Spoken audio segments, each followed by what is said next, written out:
হাসিনা ওয়াজেদ বৈধ প্রধানমন্ত্রী, এরা অবৈধ। গদিতে বসতে না বসতেই তারেক রহমানকে অবৈধ প্রধানমন্ত্রী হিসেবে ঘোষণা দিয়ে ফেলেছেন পশ্চিম বাংলার নয়া মুখ্যমন্ত্রী শুভেন্দু অধিকারী। এমনকি তিনি একদম খোলাখুলিভাবে তারেক রহমানকে উদ্দেশ্য করে বলেছেন শেখ হাসিনাকে নাকি স্যালুট দিয়ে বাংলাদেশে ফিরিয়ে আনতে হবে, নয়তো এর ফলাফল মোটেও ভালো হবে না। তার এই কথা প্রকাশ্যে আসার পর থেকেই চারিদিকে রীতিমতো কাঁপুনি ধরানো অবস্থা তৈরি হয়েছে। সবে মাত্র তিনি মুখ্যমন্ত্রীর চেয়ারে বসেছেন, আর এতেই যেন এক বড় হুমকি দিয়ে বসলেন। তাহলে কি আড়ালে বিশাল কোনো ফাঁদ পাতা হচ্ছে? আওয়ামী লীগ কি তবে ওপার থেকে নতুন কোনো গোপন ফন্দি আটছে? আজকের এই বিশেষ প্রতিবেদনে ফাঁস করা হবে শুভেন্দুর এই বড় বড় কথার পেছনের আসল রহস্য, এবং তারেক সরকারের জন্য ওপার বাংলায় ঠিক কী ধরনের জাতাকল তৈরি হচ্ছে তার একদম ভেতরের খবর।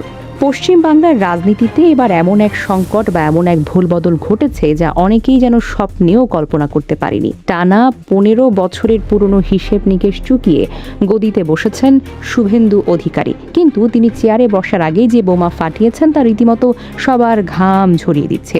বাংলাদেশের সদ্য এক বিশাল গণঅভ্যুত্থানের পর তারেক সাহেবের নেতৃত্বে নতুন সরকার গঠিত হয়েছে। দেশের সব মানুষ যখন নতুন করে সবকিছু গুছিয়ে তোলার চেষ্টায় দিনরাত এক করে ফেলেছে, ঠিক তখনই ওপার বাংলা থেকে ধেয়ে এলো এক ভয়ঙ্কর উস্কানি। শুভেন্দু অত্যন্ত অহংকার দেখিয়ে জানিয়ে দিয়েছেন তারেক সরকার নাকি একদমই বৈধ নয়, তার চোখে শেখ হাসিনাই হলেন আসল প্রধানমন্ত্রী। শুধু তাই নয়, তিনি এমনও হুঙ্কার দিয়েছেন খুব শীঘ্রই শেখ হাসিনাকে অনেক সম্মানের সাথে ঢাকা বিমানবন্দরে পা রাখবেন এবং তাকে একেবারে রাষ্ট্রীয় স্যালুট করে বরণ করা হবে। পাশের দেশের একজন নেতার মুখে এমন কথা শোনার পর সবারই তো দাঁত কপাটি লাগার জোগাড়, তাই না? অনেকেই এই ঘটনাকে শুধু একটি সাধারণ ক্ষমতার বদল হিসেবে দেখছেন, কিন্তু যারা ভেতরের খবর রাখেন তারা জানেন এটি বাংলাদেশের জন্য রীতিমতো এক শনির দশা ডেকে আনতে পারে। গত 10 থেকে 12 বছর ধরে পশ্চিম বাংলার সাথে ঢাকার যে একটা নীরব বোঝাপড়া বা বিশ্বাসের জায়গা ছিল, তা এখন পুরোপুরিভাবেই ভেস্তে যেতে চলেছে। শুভেন্দু অধিকারীর মতো একজন উগ্র এবং মুসলমানদের দেখতে না পারা নেতার উত্থান তারেক সরকারের জন্য কিন্তু বিশাল বিপদের সংকেত। তিনি ক্ষমতায় আসার সাথে সাথেই যেন চারিদিক থেকে একটা বেসামাল পরিস্থিতি তৈরি করার চেষ্টা করে। অনেকেই মনে করছেন হাসিনার সরকার পতনের পর আওয়ামী লীগ হয়তো নতুন করে শুভেন্দুকে কাজে লাগিয়ে বড় কোনো ছক কষতে চলেছেন বটে। এই মুহূর্তে ঢাকা এবং কলকাতার মাঝে যে সুসম্পর্কের জায়গা ছিল তা কাচের মতো টুকরো টুকরো হয়ে গেছে। চারিদিক থেকে ধেয়ে আসছে এক গভীর অন্ধকারের পূর্বাভাস। মনে হচ্ছে যেন দুই দিকের মিষ্টি সম্পর্কের বিদায় ঘণ্টাটা বেজে চলল বলে। আগের মুখ্যমন্ত্রী মমতা বন্দ্যোপাধ্যায়ের সাথে বর্তমান এই নেতার তুলনা করলে ভেতরের আসল চিত্রটা আরও বেশি পরিষ্কার হয়ে যায়। মমতা বন্দ্যোপাধ্যায় রাজনীতিতে যতই রাগী হন না কেন, তিনি কিন্তু একটা নির্দিষ্ট সীমানা বজায় রাখেন। তিস্তার পানির ন্যায্য হিসাব নিয়ে তিনি অনেক টালবাহানা করেছেন সত্য, কিন্তু বাংলাদেশের ক্ষমতার চেয়ারে কে বসবে আর কে বসবে না সেটা নিয়ে তিনি কখনোই প্রকাশ্যে কোনো কথা বলেননি, নাকও গলাননি। কারণ তিনি খুব ভালো করেই জানেন একজন প্রতিবেশীর জন্য এটা ন্যূনতম নিয়ম কানুন। কিন্তু শুভেন্দু অধিকারী সেই নিয়মের তোয়াক্কা না করে শুরুতেই চরম সীমা অতিক্রম করে ছেড়েছেন। তারেক রহমান কিভাবে দেশ চালাবেন বা কার সরকার বৈধ সেটি নিয়ে সরাসরি চ্যালেঞ্জ ছুড়ে দিয়ে তিনি প্রমাণ করে দিয়েছেন যে তার উদ্দেশ্য মোটেও সুবিধার নয়। এই আচরণ তারেক সাহেবের দলের জন্য রীতিমতো হাওয়া টাইট করে দেওয়ার মতো একটি স্পষ্ট বার্তা। একটি স্বাধীন দেশের ভেতরের বিষয় নিয়ে অন্য দেশের একটি প্রদেশের মুখ্যমন্ত্রীর এমন বেয়াদবি আন্তর্জাতিক নিয়মের একদমই বাহিরে। তারেক সরকার যখন এক বিশাল ছাত্র জনতার আন্দোলনের পর দেশের হালটা ধরেছে, তখন এই ধরনের উস্কানিমূলক কথা সরাসরি দেশের স্বাধীন পরিচয়ের ওপর বড়সড় ঝামেলা পাকানোর মতো পরিস্থিতি তৈরি হতে পারে। শুভেন্দু অধিকারীর এই অহংকার ভরা আচরণের পেছনে নিশ্চয়ই বড় কোনো কারণ বা উস্কানি লুকিয়ে আছে। হয়তো তিনি মনে করছেন এমন চারিদিক থেকে চাপ সৃষ্টি করে তারেক রহমানকে দিশেহারা করে দেওয়া যায় কিনা, কিন্তু একটি স্বাধীন রাষ্ট্র কখনোই এমন খবরদারি মেনে নিতে পারে না। এটি কেবল একটি সাধারণ রাজনৈতিক বক্তব্য নয়, এটি হলো বাংলাদেশের স্বাধীন পরিচয়ের প্রতি সরাসরি বড় এক ধাক্কা। এই ধরনের বক্তব্য সাধারণ মানুষের বুকেও চরমভাবে রাগের জন্ম দিয়েছে। তারা চাইছে এই কথার যেন একটা কড়া জবাব দেওয়া হয়। এই রাজনৈতিক কাদা ছোড়াছড়ির প্রভাব শুধু বড় বড় নেতাদের মাঝেই আটকে থাকবে না, এর সবচেয়ে বড় ধাক্কাটা এসে পড়বে একদম সাধারণ মানুষের ঘাড়ে। প্রতি বছর বাংলাদেশ থেকে লাখ লাখ মানুষ ভালো ডাক্তার দেখাতে, ব্যবসা করতে, ঘুরে বেড়ানোর জন্য কলকাতা বা চেন্নাইয়ের উদ্দেশ্যে পাড়ি জমান। আর এই যাত্রার প্রধান রাস্তাই হলো পশ্চিম বাংলা। কিন্তু এখন যে ঝামেলার পরিবেশ তৈরি হচ্ছে, তাতে সাধারণ মানুষের কপালে চরম দুঃখ নেমে আসতে পারে। শুভেন্দু সরকারের আমলে বাংলাদেশিদের জন্য ভিসা পাওয়ার নিয়মকানুন ইচ্ছাকৃতভাবে অত্যন্ত কঠিন এবং হয়রানিমূলকভাবে করে তোলা হয়। রোগীদের ফাইল আটকে দেওয়া, পর্যটকদের বর্ডারে ঘন্টার পর ঘন্টা বসিয়ে রাখা, পারাপারে নানা রকমের ঝামেলা তৈরি করা, বাংলাদেশের টাকা পয়সার বাজারকে দুর্বল করার একটা বিশেষ ষড়যন্ত্র শুরু হতে পারে। কারণ শুভেন্দু সরকার চাইবে সব দিক থেকে চাপ বাড়িয়ে তারেক সরকারকে চরমভাবে বিপাকে ফেলতে। এই পরিস্থিতি বাস্তবে রূপ নিলে সাধারণ মানুষের বুক চাপড়ানো ছাড়া কিন্তু আর কোনো উপায়ই থাকবে না। তখন হয়তো বর্ডারে দাঁড়িয়ে মানুষের কেঁদে ভাসানোর অবস্থা হবে।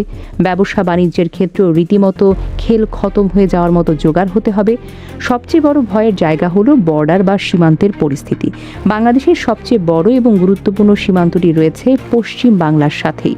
তাই এই সীমান্তের ওপারে যদি এমন এক চরম শত্রু ভাবাপন্ন নেতা বসে থাকেন, তবে যে কোনো সময় পরিস্থিতি কিন্তু হাতের বাহিরে চলে যেতে পারে নিশ্চিত। সীমান্ত দিয়ে কেনাবেচা থেকে শুরু করে নিরাপত্তা রক্ষীদের টহল, সব কিছুতে একটা বিশাল নেতিবাচক প্রভাব পড়বে। আর যে একটা শান্তির জায়গা ছিল, তা এখন পুরোপুরি উধাও হতে বসেছে। পুরো সীমান্ত এলাকা এখন চরম গরম এবং ঝামেলার জোনে পরিণত হওয়ার শঙ্কায় আছে। এর পাশাপাশি তিস্তা নদীর পানির ভবিষ্যৎ এখন একেবারে খাদের কিনারায় চলে আছে। শুভেন্দু অধিকারী হয়তো তিস্তার এই স্পর্শকাতর বিষয়টিকে নতুন করে হাতিয়ার হিসেবে ব্যবহার করে তারেক সাহেবকে বিপদে ফেলার চেষ্টা করবেন। সব মিলিয়ে একটা চরম উত্তেজনাকর এবং থমথমে পরিস্থিতি তৈরি হচ্ছে বলে পুরো বর্ডার এলাকায় জানা যায়। এটা যেন তারেক সরকারের জন্য একটা বিশাল ফাঁদ। শুধু তাই নয়, বর্ডার দিয়ে মালপত্র আসা যাওয়া যদি হঠাৎ করে বন্ধ হয়ে যায়, তবে দেশের ভেতরে জিনিসপত্রের দাম কিন্তু হু হু করে বাড়বে। পেঁয়াজ, কাঁচামরিচ থেকে শুরু করে প্রতিদিনের দরকারি জিনিসের জন্য আমরা অনেকেই কিন্তু ওপার বাংলার উপর ভরসা করি। আর সেই সুযোগটাই হয়তো এখন কাজে লাগাতে পারে এই সরকার। তারা হয়তো চাইবে ভাতের থালাতেও যেন টান পড়ে, মানুষ যেন কষ্টে পড়ে তারেক সরকারের উপর ক্ষেপে যায়। এই ধরনের নোংরা চাল চালতে তারা একটুও পিছুপা হবে না নিশ্চিত।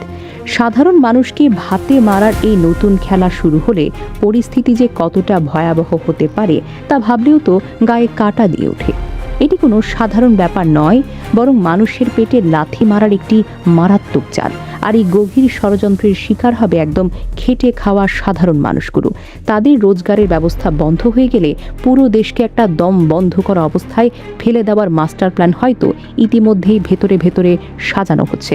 পুরো ঘটনা হিসেব করলে এটি একেবারে দিনের আলোর মতো পরিষ্কার যে পশ্চিম বাংলার এই ভোটের ফলাফল বাংলাদেশের জন্য ভালো কোনো খবর নিয়ে আসেনি, বরং এটি এক গভীর এবং দেশের অস্তিত্ব টিকিয়ে রাখার বিপদের চূড়ান্ত সংকেত। এখন দেখার বিষয় হলো তারেক রহমান এই ভয়ঙ্কর চাপের মুখে কী ধরনের পদক্ষেপ নিতে পারেন।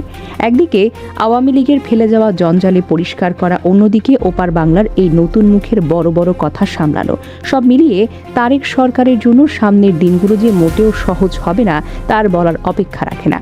শুভেন্দুর এই প্রকাশ্য হুমকির পর ঢাকা থেকে কী ধরনের দাঁত ভাঙা জবাব দেওয়া হবে, সেদিকে এখন সবার নজর যেন আটকে আছে। তবে একটা কথা একেবারেই পরিষ্কার, পশ্চিম বাংলার নতুন চাল বাংলাদেশের জন্য কোনোভাবেই ভালো কিছু নয়। এই গভীর ষড়যন্ত্রের জাল ছিঁড়ে তারেক সরকার কিভাবে দেশের সম্মান রক্ষা করে এবং হাসিনাকে ফিরিয়ে আনার এই ফন্দি কিভাবে মাটিতে মিশিয়ে দেয়, সেটাই এখন সবচাইতে বড় দেখার বিষয়। দুই দেশের রাজনৈতিক মাঠে এখন যে উত্তেজনা চলছে তা সাধারণ মানুষের মনেও অনেক রকমের প্রশ্নের জন্ম দিয়েছে। সবাই এখন অপেক্ষা করছে তারেক সাহেবের দল কিভাবে এই পুরো পরিস্থিতি তুলোধুনো করে নিজের শক্ত অবস্থানকে ধরে রাখে। সামনে হয়তো আরও অনেক চমক অপেক্ষা করতে পারে, তবে পুরো হিসেব নিকেশ পাল্টে দিতেও পারে। এই রাজনৈতিক খেলার শেষ কোথায় তা জানতে হলে সবাইকে এখন থেকেই চোখ কান খোলা রাখতে হবে।